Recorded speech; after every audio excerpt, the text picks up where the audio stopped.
2교시 수업을 시작하도록 하겠습니다.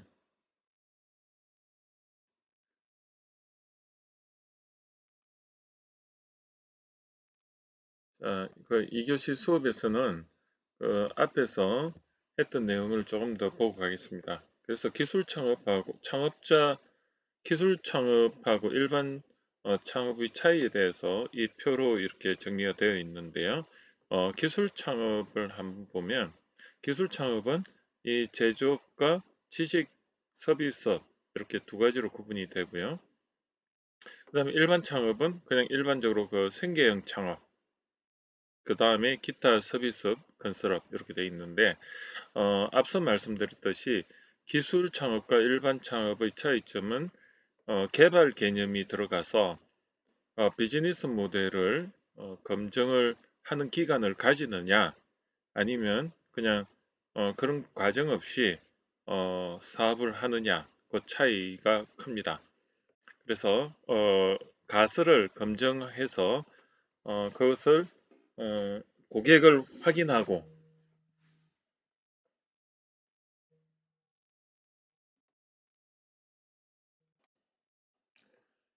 자, 그래서 그 제조업과 지식 서비스가 있는데, 이 제조업 같은 경우는 프로덕트, 프라이스, 플레이스, 프로모션 관점에서 고객 가치를 제한하는데, 그런 가설들을 실제로 이제 한 7년 이내 이게 맞는지 아이디어 단계에서 그 다음에 프로토타입 3단계 프로토타입과 그 다음에 5단계 시 제품 워킹 목합이라고 하죠. 그 다음에 7단계 엔지니어링 단계를 거쳐서 상품화까지 이렇게 해보는 건데, 그 반면에 이제 지식 서비스는 거기다가 눈에 안 보이는 people과 프로세스, 그 다음에 피지컬 에비던스라는 그런 부분까지, 이제 홈페이지 같은 게 피지컬 에비던스인데 이런 것까지 이제 다 구현이 돼야 되는 거죠. 그래서 제조업을 보니까 어, 여기도 뭐 여러 가지가 있습니다. 제조업을 보면 여러분들이 그냥 일반적으로 생각할 수 있는 모든 것이 제조 대상이 되는 겁니다. 그죠? 그래서 어려운 물질 및 의약품, 전자부품, 컴퓨터, 영상, 음량 및 통신 장비, 의료 정밀 광학기기 및 시계, 항공기, 우주선 및 부품 제조, 화학물질, 의료, 그 다음에 화학, 전기, 자동차, 철도, 뭐 이런 운송, 코커스 연탄, 석유 제품, 고무 제품, 플라스틱, 비금속 광물 제품, 뭐 금속 가공 제품, 그다음에 식료품, 음료, 담배, 섬유 제품, 의복, 액세서리, 모피, 가죽 가방, 신발, 목재, 나무 제품, 펄프, 종이, 그다음에 인쇄, 기록 매체, 가구 이런 것들 다 있는데요. 이런 것들이 다 제조업입니다. 예를 들어 가지고 내가 가죽 제품을 기술 창업을 하겠다. 근데 내가 생각하는 좀 특이한 디자인의 그런 제품을 가설을 세우고 그거를 한번 시장에 통하는지 개발 과정을 거쳐서 사업화하겠다. 이러면 이건 기술 창업이죠. 그죠? 음.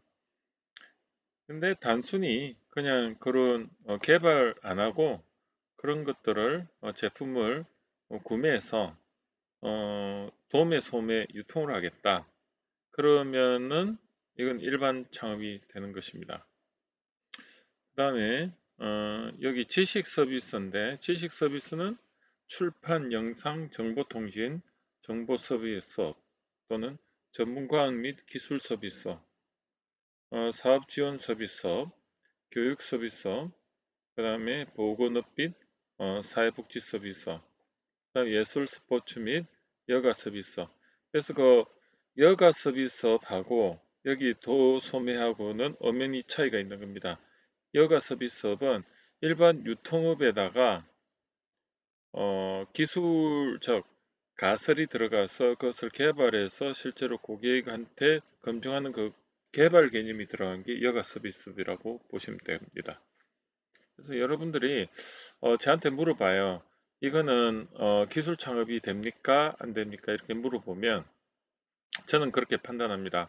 이게 가설이 들어가고 그리고 개발 개념이 들어가서 그것을 고객한테 실제로 시제품 형태로 시서비스 형태로 제공이 돼서 고객의 반응을 보고 그리고 그 반응이 따라서 제품을 또 개발 피보팅을 하고 이런 수많은 시행착오를 겪으면서 비즈니스 모델을 버전업 시킬 때 우리는 그것을 기술 창업이라고 말할 수가 있습니다. 자, 아시겠죠? 그래서 그 기술 창업을 제가 한번 다시 이렇게 정리를 이제 했는데 이거는 이제 제가 어떻게 보면 앞에서 그 설명한 것을 총정리했다고 보시면 되고요.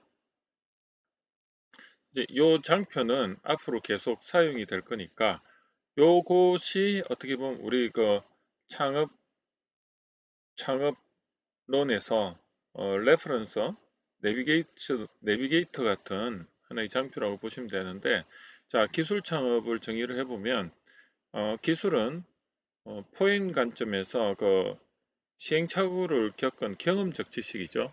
그래서 지식에다가 경험이 결합이 된 게 우리는 기술이라고 앞에 말씀드렸습니다. 이러한 기술에다가 이 창업 개념으로 해서 고객 가치, 4P나 7P라는 그 가설을 연구 개발을 보완을 통해서 7년 정도 이내에 사업성을 확인하는 것을 우리는 창업이라 했죠. 그래서 이런 기회를 어, 확인하는 과정이 창업인데 그게 기술과 결합이 돼서 기술 창업이다. 이렇게 제가 설명을 드릴 수 있고 그리고 그 기술 창업에서 그 창업 구조는 외부 환경으로서 거시 환경과 패스터 분석과 미시 환경 5 폴시스와 같이 그런 경쟁자 분석을 통해서 사업 환경을 또 알아보고 이러한 걸 통해서 구체적인 고객 타겟을 찾아내고 그 고객이 원하는 고객 가치 4P나 7P 믹스로서 고객 가치를 혁신이라는 새로움을 제공함으로 인해서 혁신이라는 건 새로운 거거든요. 새로운 필요성을 제공해 주는 게 혁신인데 그 혁신은 정의는 우측에 이렇게 표현이 됩니다. 즉 우리가 그 혁신이라는 것은 결국은 모순을 극복하는 겁니다. 새로운 필요성을 제시해 주는데 일반적인 필요성은 느끼는데 왜 그럼 못했느냐? 이 모순을 극복을 못했기 때문입니다. 즉 경제학과 경영학에서 우리는 최소 투자로 최대 효과 이런 거 들어보셨죠? 이게 결국은 모순을 극복하는 하나의 그 어, 기준이죠.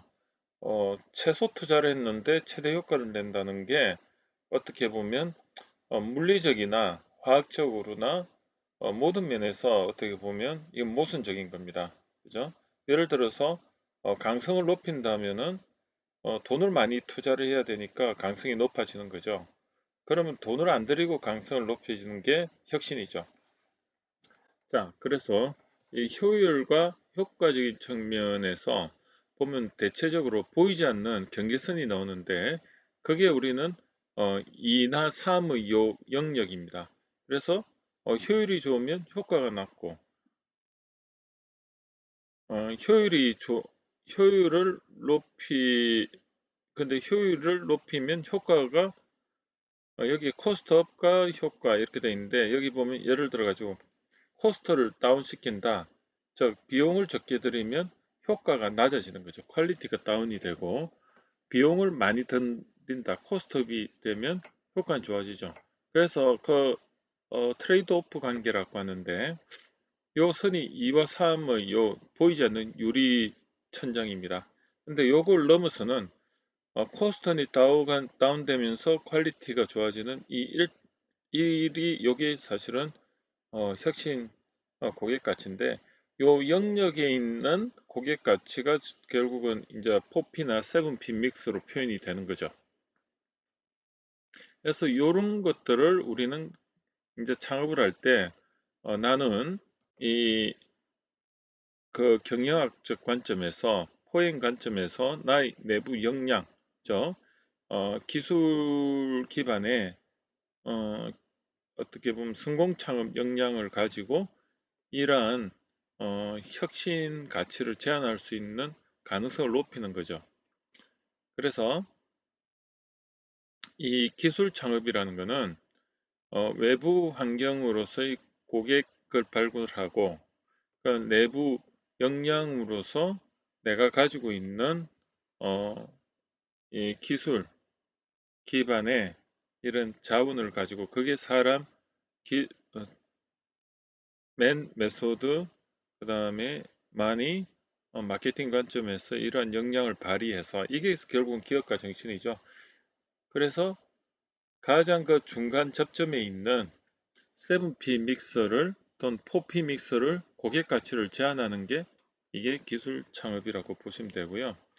그래서 기술 창업에서 그 기술 사업화, 즉 아까 개발 개념이 들어갔다고 했는데 그 개발 단계가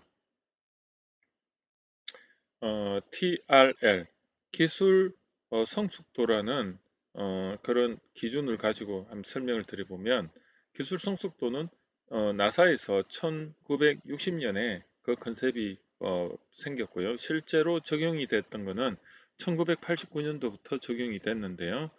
이때 이제 그 1단계부터 9단계까지 해서 이 아이디어 단계부터 3단계 프로토타입, 5단계 시제품 단계, 그 다음 7단계 엔지니어링 단계, 9단계 양산 단계까지 총 9개 단계가 기술 성숙도라고 되어 있고요. 한글로는 기술 성숙도인데 영어로는 기술 준비도가 됩니다.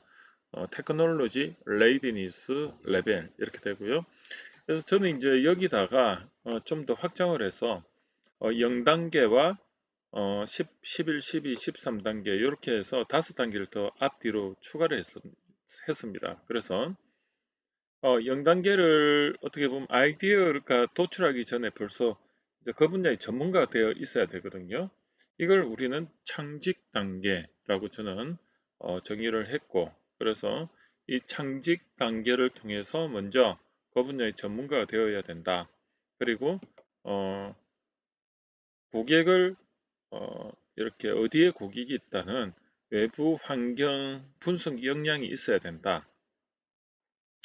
그리고 그것을 구현하기 위한 누가 전문가인가 정도는 이렇게 알고 있어야 되는 거죠. 그래서 인적 네트워크를 활용할 수 있는 안목과 그리고 이 고객을 발굴할 수 있는 안목 정도가 이게 퍼스널 브랜드에서 갖춰야 되는데 이게 우리는 이제 1인 창직 또는 퍼스널 브랜드 창업 저는 그렇게 표현을 합니다. 그 분야에서 이러한 전문성을 먼저 확보해야만이 이 고객도 알아보고 그리고 거기에 대한 내부 역량도 생기고 그리고 그것을 이끌어 나갈 수 있는 이 1단계부터 총 13단계까지 파란색으로 되어 있는 이러한 다양한 어떻게 보면 역량들을 미리 0단계에서 준비를 해야 된다는 게 이게 이제 기업가 정신이라고 하죠.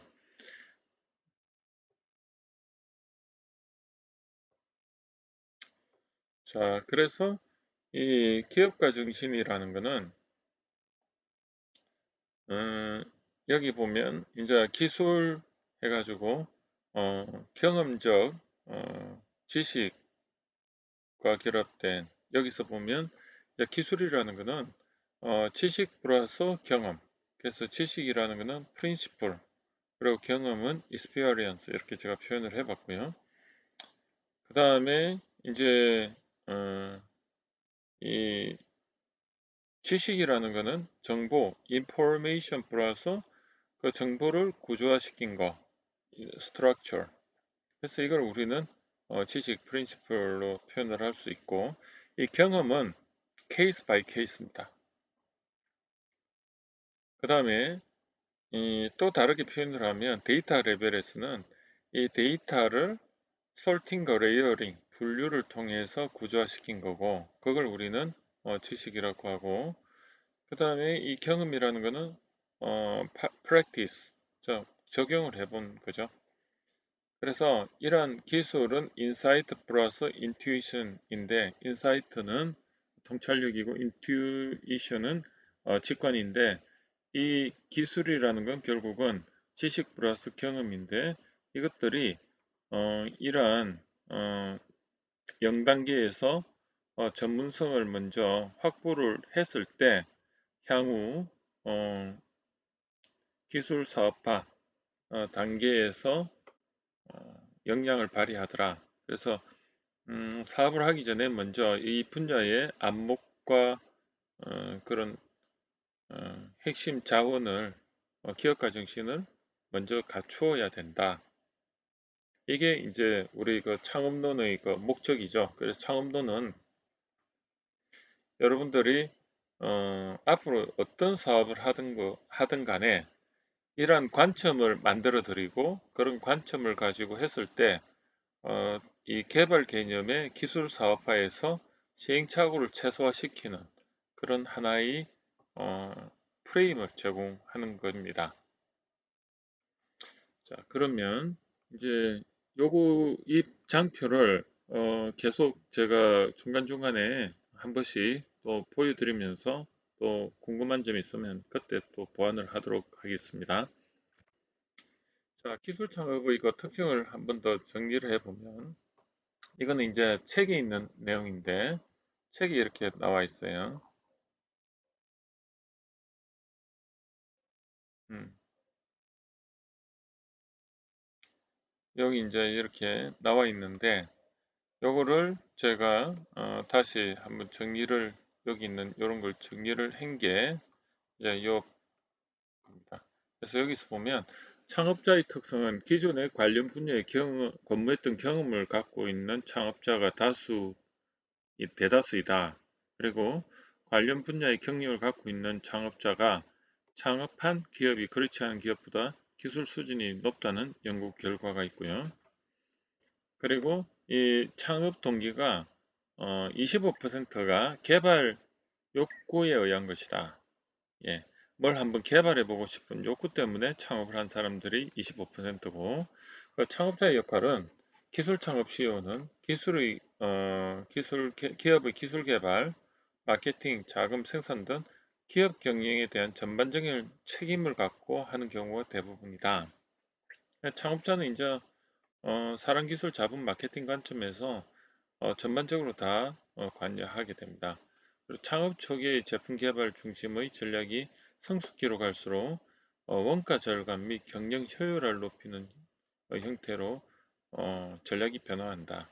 그래서 처음에는 어, 사람, 기술, 자본, 마케팅 중에 메소드 기반으로 해서 자원을 기반으로 해서 창업을 하지만 나중에 이제 기술 사업화에서 그 단계가 이렇게 초반에는 메소드 중심의 이렇게 가다가 그래서 사업화가 되고 나면 그 다음부터는 다른 인사나 아니면 이 자금 쪽 매니지먼트 기반으로 어떻게 보면 사업이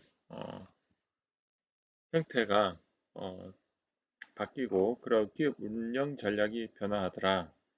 그래서 실제로 이제 기술 어느 정도 이제 성숙기가 되면 그다음부터는 원가 절감, 경영 효율화를 높이는 형태로 간다. 그런 게 이제 특징이라고 이 책에서는 보내드린 제 자료에는 그렇게 나와 있습니다.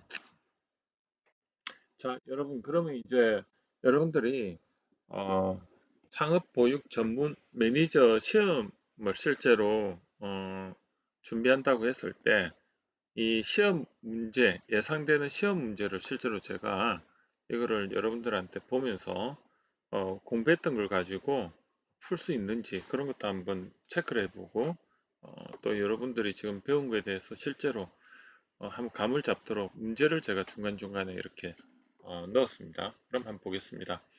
문제인데요. 국내외의 기술 창업의 개념으로 적절하지 못한 것은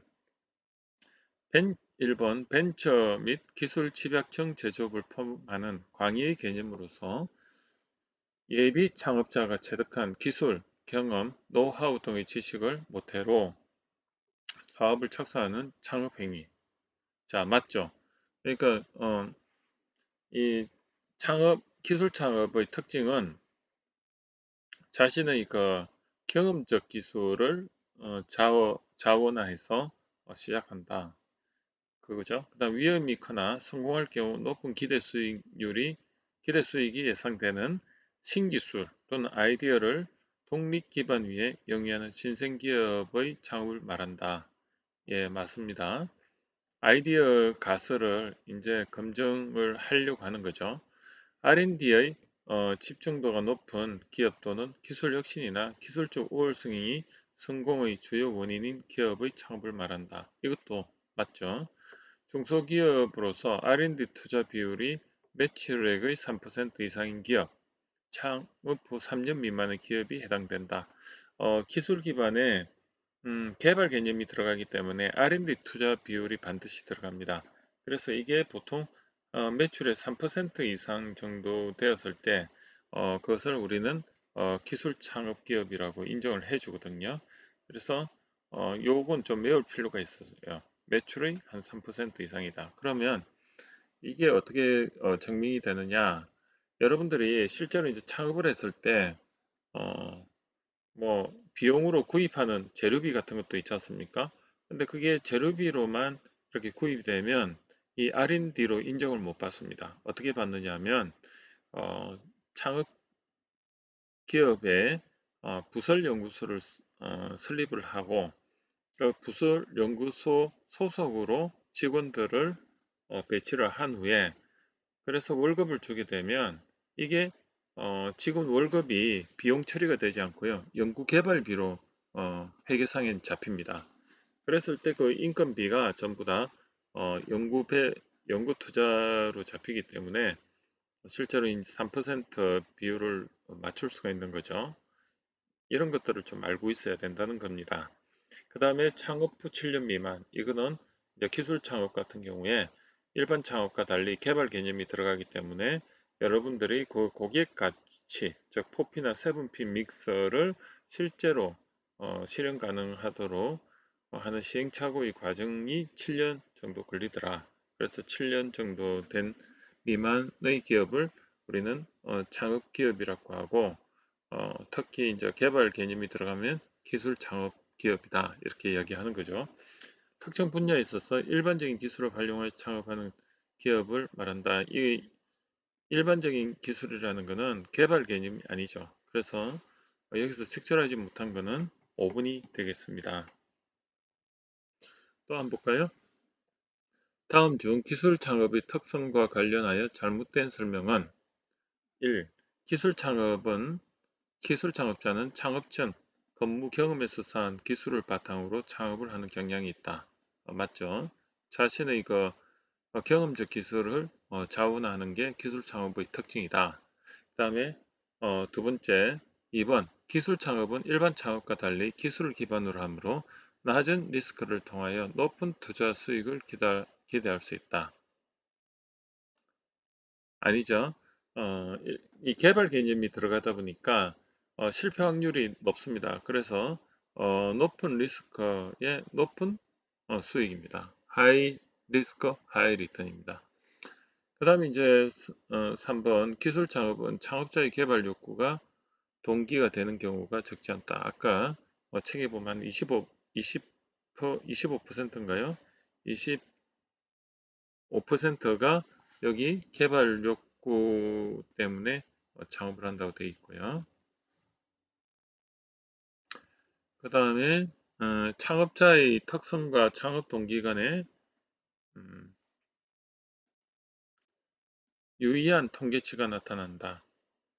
이것도 맞습니다. 그래서 일반 창업인 아니요 기술 창업인 경우는 개발 개념이 들어가니까 이게 하이 리스크라고 볼 수가 있는 거죠.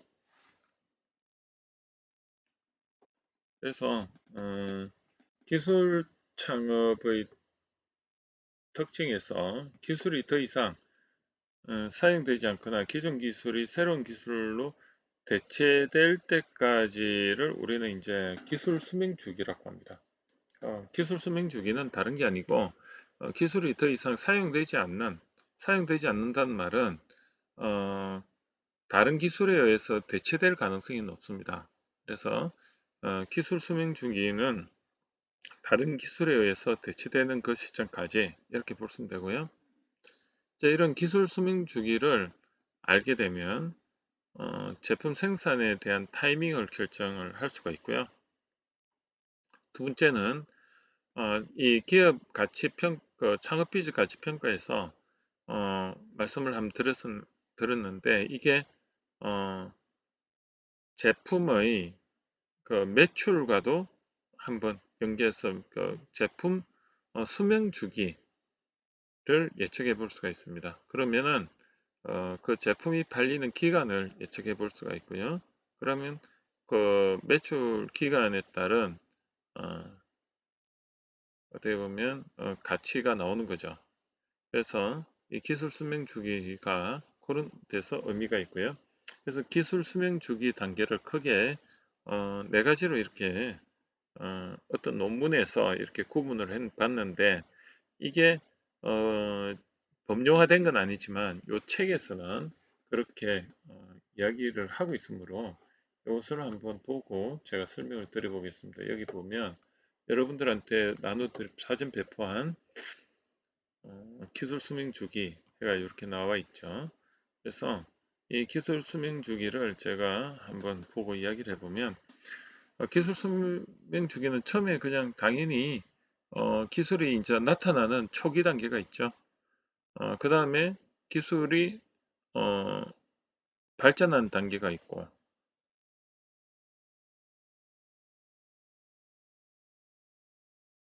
그리고 그 기술이 이제 핵심 기술이 되는 단계가 있고요. 그 다음에 이제 이게 어느 정도 이제 어, 퍼지면 법령화되면 표준화 단계까지 갑니다. 그래서 기술의 그 기술 수명 주기는 이게 초기 단계, 발전 단계, 그 다음에 핵심 단계, 그 다음 표준화 단계 이런 걸 거치는데 초기 단계는 말 그대로 기술이 그냥 태동하는 단계고요. 발전 단계는 말 그대로 기술이 이제 어느 정도 차용이 되면서 성장하는 단계입니다. 그 다음에 핵심 단계는 이 기술이 없으면 경쟁력이 없는 단계입니다. 그래서 어, 보통 이제 이 단계가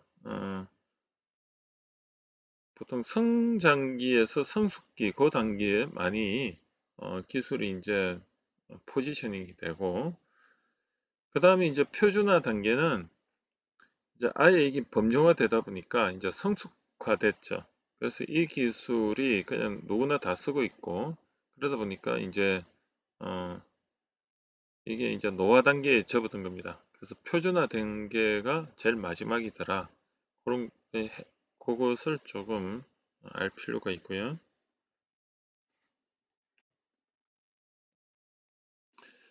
자, 그래서 이제 이 기술 수명 주기에 대해서 한번 제가 예시를 한번 가져왔는데 이제 가트너라는 데서 보통 이런 조사를 많이 합니다. 가트너.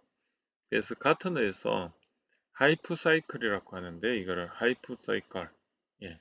그래서 이게 어 3D 이제 프린팅에서의 요소 기술들을 가지고 이 기술들이 어, 이런 성장에서 태동기, 성장기, 성숙기, 쇠퇴기를 거쳐가지고 이렇게 표준화되는 그 과정에서 3D 데이터의 이제 그 요소 기술들을 이렇게 나열을 해놨고 그 요소 기술들이 지금 현재 어떤 단계에 있고 그리고 앞으로 어, 몇 년 후에는 어떤 단계에 진입할 것이라고 이렇게 표현을 해 놓은 것입니다.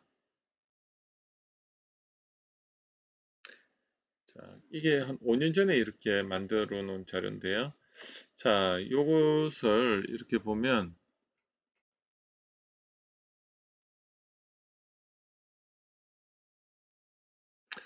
3D 프린터 기술이 처음에 태동기에는 3D 프린팅이라는 컨셉이 생겼고요. 이게 이제 여기 이렇게 뭐 나와 있는데 처음에 2년 미만의 태동기에는 뭐 예를 들어 가지고 3D 프린터에 있어 가지고 스플라이 공급 체인도 생기고 이 산업용 3D 프린터도 생기고 그리고 라이프 사이언스 R&D에 3D 프린터가 이제 붐이 일어나고 그다음에 리테일 3D 프린팅 이제 3D 프린터를 파는 소매 업체도 생기고 뭐 이런 것들이 이렇게 쭉 앞에 있고요. 그리고 이제 2년에서 5년 사이에 이런 기술들이 3D 프린팅인 매니팩처링 오퍼레이션 그 3 그 산업 생산 장비에서 3D 프린트가 이렇게 적용이 되고 그리고 3D 프린터 이제 소비자들도 이제 생기고 뭐 이렇게 됩니다. 그러다가 이제 이게 점점 가다 보면 이 3D 덴탈 디바이스, 즉 이빨, 그죠? 이빨 장비, 그 보철 장비에 3D 프린터가 이제 적용이 되는 단계가 되고 그게 이제 5년에서 10년 후죠. 여기 5년에서 10년 후에 그렇게 이제 가는 거고 그러다가 이제 점점 이런 게 이제 안정화 단계도 가고 이렇게 가는 겁니다. 그래서 마지막에 뭐 이렇게 간다. 그래서 이러한 그 기술 요소 기술들이 전부 다 몇 년 후에는 어떻게 될 건가 그런 것들이 이 라이프 사이클에서 지금 어느 단계에 위치하고 있는가 이런 걸 알 수가 있는데 자 여기 보면 태동기, 거품기, 거품 제거기, 재조명기, 안전기. 그래서 이거를 요를 자세히 옆으로 비틀어서 보면 S자죠. 이렇게 S. 그죠? 그래서 이거를 같은의 하이퍼 사이클이라고 한다. 뭐 요거는 한 참고적으로 제가 설명하기 위해서 이렇게 넣어 놓은 것입니다. 그래서 이제 요 곡선을 옆으로 살짝 이렇게 비틀어서 보면 이게 이제 S 곡선하고 좀 비슷하거든요. 여기 보면 여기 이 S 곡선하고 좀 비슷합니까? 어쨌든 그래서 이제 도입기, 성장기, 성숙기, 세택기를 보면 이 기술 수명이 이제 시간이 지날수록 도입기에는 적용이 적게 되다가 이제 성장기, 성숙기, 세택기 갈수록 이런 적용이 많이 되는 케이스가 나온다. 이렇게 보면 되고요. 그걸 우리는 기술 수명 주기라고 합니다. 테크놀로지 라이프 사이클 이렇게 제가 또 설명을 했고요. 자, 그러면 제품 수명 주기하고 기술 수명 주기 그 차이를 한번 보겠습니다. 저도 처음에 이제 이거를 처음에 공부할 때 제품 수명 주기하고 기술 수명 주기가 굉장히 헷갈렸습니다. 그래서 이 제품 수명 주기하고 기술 수명 주기는 어떻게 되는가 여기서부터는 다음 시간에 하도록 하겠습니다.